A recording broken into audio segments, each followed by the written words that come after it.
Hey guys, this is Mr. Joseph. Welcome back to the tutorial. In the last video, we have seen putting up the GPIO pin as an output and toggling it and writing it to the pin and resetting and setting. In this video, you will be seeing like how to configure, GPIO pin as an input and how to read the value. So in this video, what I will be doing is we'll be selecting a GPIO pin and as I'm using a development board, it already have a push button. So what I will be doing is using the push button to make the current state of the particular pin to go high or low. So the one which I am using is L476 nucleo board. In this board we have a push button called B1. So that is actually connected to PC13. So we have PC13 GPIO and this user received by STM32 CubeIDE. So the previous project class is just toggling. So now I will configure in the project to make PC13 as an input, and we'll see how practically. Yeah, so here we have PC13 and we'll make it as an input. Yep. Here also we'll keep it a pull-up resistor. Yep. So and press on Control S, it will auto generate code for you. So now we have PA5, which is the LED in what do you call the LED in output stage and the PC13 in input stage. So later we can make such that when we press the button, we can make the LED to turn on. We can put up the state machine condition like that. So currently if we go to the GPIO init, we can see clock has been enabled for GPIO-A as well as for GPIO-C, because GPIO-C peripheral is used to turn on GPIO-C 15. So you can see C13, okay, sorry, C13. Yeah, C13 is being inputted into the initialization struct, and yep.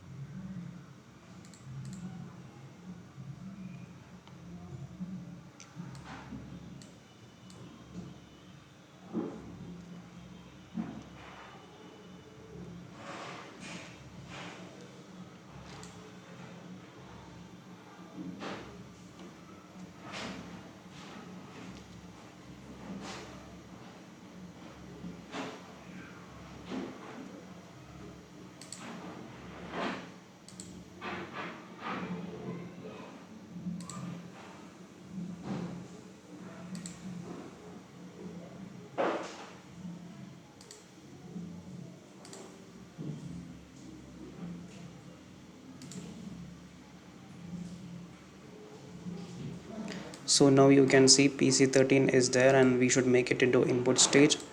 So after making it into input stage, we should pull it up. Yep. So pull up.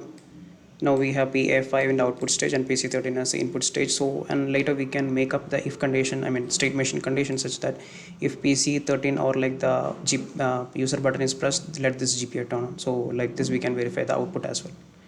Yes. So let it generate the code. Yes, we have the code generated. So these are the basic configurations, and when we go into the GPIO installation, we can see GPIO clock A is enabled and clock C is as well as enabled. So this is for GPIO A peripheral and next is for C peripheral. Likewise, we can see C13, like the 13th pin is on, as well as we are passing GPIO C as the port for making C13 is in the input stage. You can see it's in input. And again, like we did similar, A5 is in the output mode with no pull up, and it is in the GPIO A port. So what here we will do is like we'll, instead of first initially turning on the LED, we will first see with the delay what is happening. Okay, so there is a function called HAL GPIO. So it's called read pin. So what is the pin, port name? That is C, and what will be the pin number? So pin number will be 13. Yep, 13. Yeah, so what does this give output? I mean, it's just a, we are not making it an output, or I mean we should get a result, right? So when we dig into the function, you can see it gives us a GPIO state. So what is this GPIO state is about? This will be the function, you know, the common the function type. So this will be either reset or set. So if we are getting the pin as reset, which means the button is pressed. So if,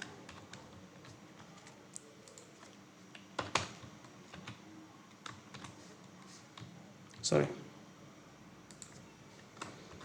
yep, if we are getting, you know, the pin pressed, then which means the button is pressed, otherwise the button is not pressed.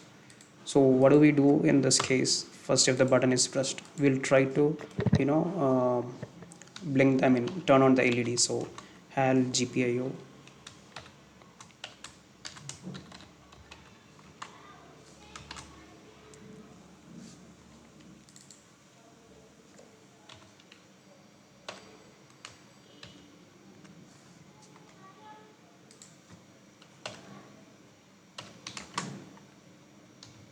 So as we remember from the previous tutorial, it is pin 5, sorry, and the pin state should be set. Yep.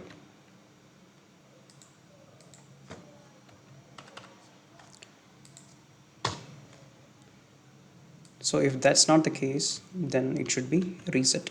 So if we are not pressing it, it should be turned off.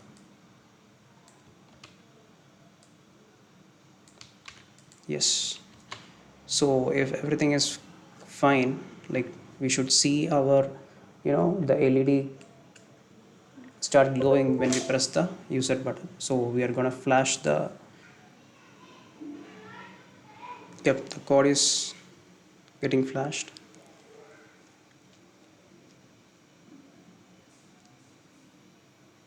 Yes, the code got flashed. So let me press the user button B1. Yes, as I can see, when I press it,